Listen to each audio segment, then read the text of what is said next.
Hello! Muli, magandang hapon po sa inyo lahat. Ito po ang pangatlong episode ng aking reel. Kamusta po kayo mga kariles? Ito pong aking pakikita sa inyo ay dalawang klase po.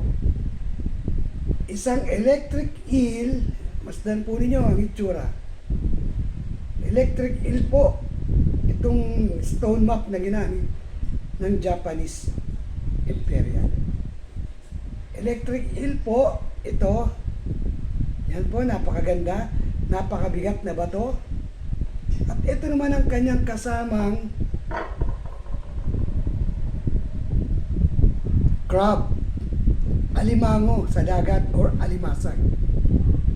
Siya po ay merong klaseng bato na tinatawag na bato ara. Makinis at magandang klaseng bato na puti na pinapatungan ng electric eel. Bakit? Siya nakapatong sa likod ng ating alimasag or crab.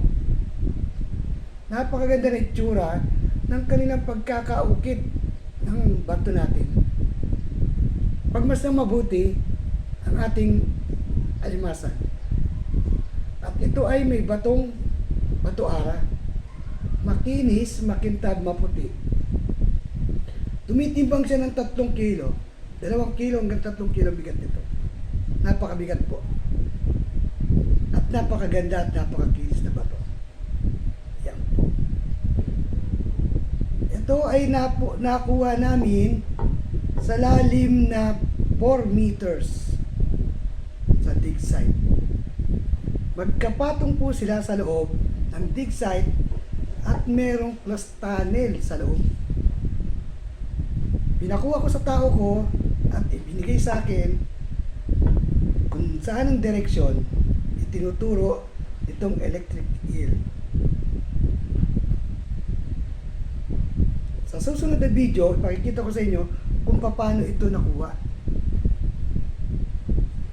Yan po ang aking 3rd episode na electric eel. Head ng electric eel. Yan po, ayan po siya. Napakaganda, makinis. At ito naman po ang kanyang partner. Alimasag o alimango na walang paa. Wala ho siyang paa dahil steady na po ang nasa ilalim nito. Ayan po. Makinis. Ito'y ginagamit kong bato ara. Pampaswerte sa lahat ng bagay. Pag pinatong mo isang bagay rito ay nakakaginawa sa akin.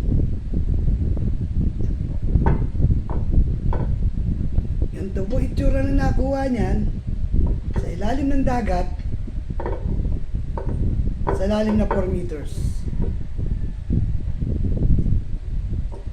Okay po mga ka-reels, maraming salamat sa inyo at sa susunod na aking episode ipakikita ko naman sa inyo ang napakagandang pogita or octopus na nakuha ko rin sa lugar ng Camarines Norte sa Pasacao papuntang Burias Island.